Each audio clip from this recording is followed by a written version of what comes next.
So when you hear the word fatherhood, what comes to your mind? Okay. Okay. So when you hear the word fatherhood, or I hear the word fatherhood, You personally. first word is source.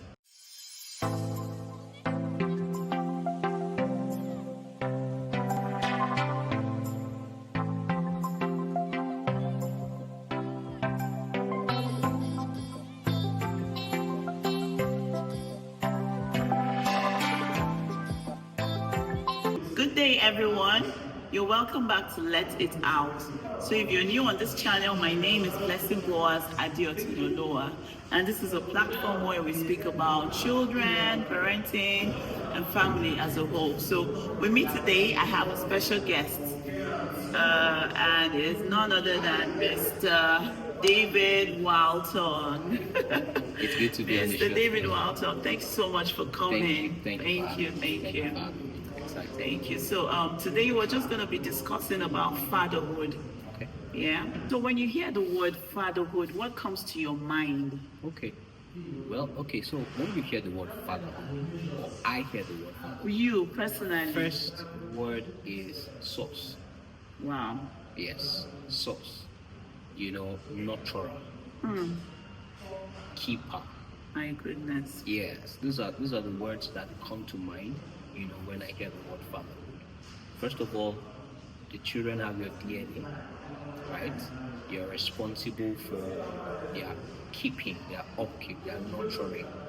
You're responsible to guide them, until they realize who they are. Yeah.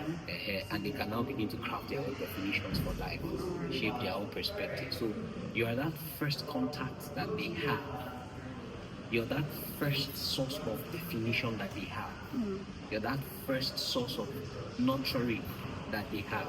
You constitute the first environment that you ever interact with. So that's fatherhood in a nutshell. Yeah.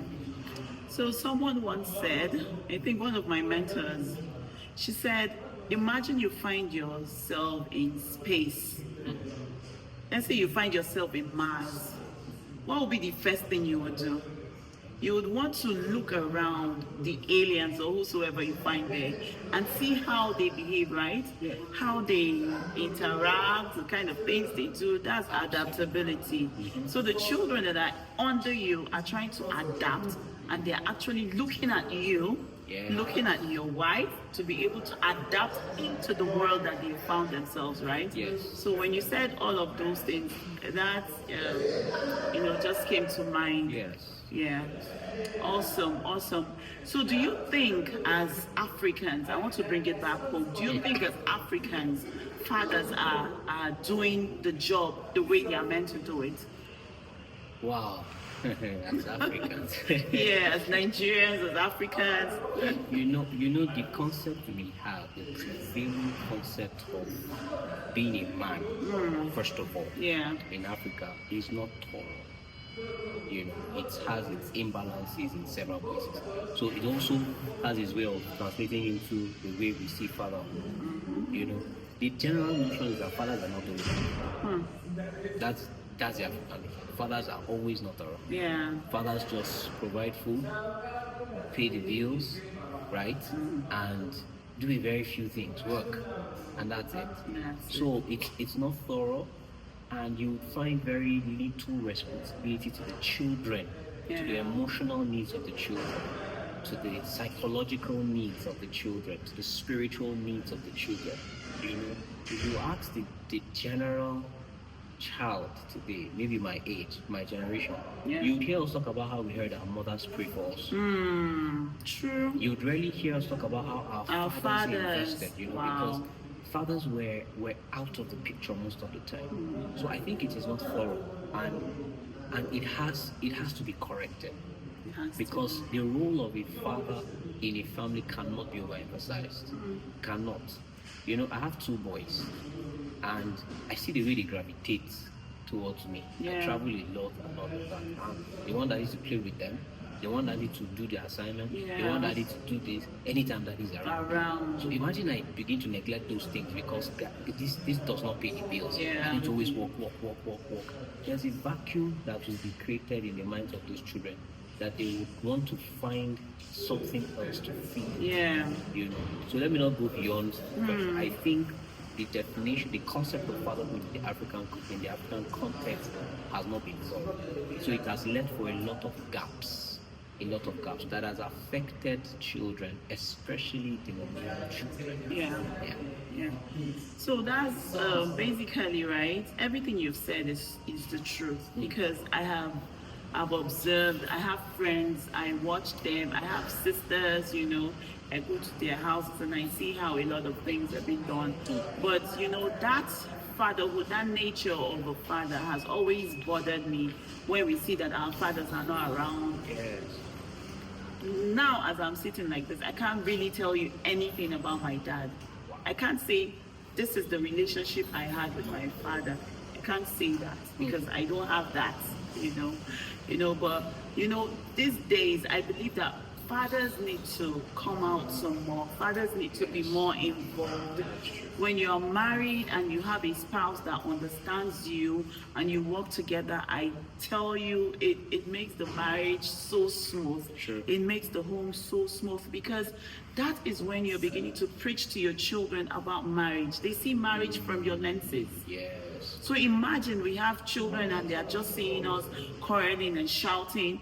That's the same thing they will do when they grow. They will adopt it. Yes.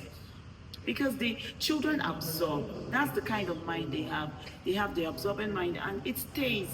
It stays. So if you don't give them a home filled with love, joy, and laughter, then they go out there and become gloomy men, gloomy women, and just saturating the nation and the environment, because everything we begin to do at home, it all boils down to nation building. It's all nation building. The way you train your boys, it starts from the home. The leaders you want them to be tomorrow starts from the home. The way you train your girls starts from the home. You cannot be training your boys now and another woman is not training her girls, and tomorrow they meet each other and they want to marry. There'll be problem. There'll be problem. So if we begin to build a community of intentional people, we know that our children will grow up in that circle, in that act, in that community, that structure, so that when they grow up and begin to interact, we know that they are in a circle. That way we can account for the quality of people that society is going to embrace. Yeah, definitely. Introducing into society is very, very important. And you said something about the absorbent as children. Children learn by observing. Totally. It's more than what you tell them. More than what you tell them, more than what you say. I've observed that several times. And one thing I want to just chip in, right, is that when they are young, it's the responsibilities of fathers to teach them routines. Routine. To teach them routine. Yeah. There has to be time for everything. Exactly. They might not always have time because of that. But if fathers can cultivate or can create a culture where they have specific time with their children, you don't know how far that can go. There has to be that special moment that you have with them. It's maybe once every week or something, and there are specific activities you do with the children. With them, yes. Get them involved. It goes in. Get them engaged. It goes a long way. Thank you so much, Mr. Walton. Wow. Thank you so much for coming. I don't know if you have some words, just to share to our viewers, people watching. They might learn one or two from you. Just go ahead and it's very important to be intentional. Intentionality is the bedrock of any success that we're going to have, including our success as fathers. If you're intentional about fatherhood, before you start the journey of fatherhood, you must decide that you want to start. You must know what it takes, what it means, and what it takes to be a father. And then discipline yourself to go through that process. Of course, it comes with its hitches, challenges. Sometimes you just want to be alone and all of those things, but that's intentionality would help and would guide and see you through. Yeah. It's been an amazing time. Thank you so much, Mr. Walton, for coming. Thank you. Please do remember to subscribe and hit the notification button. Thank you. Bye.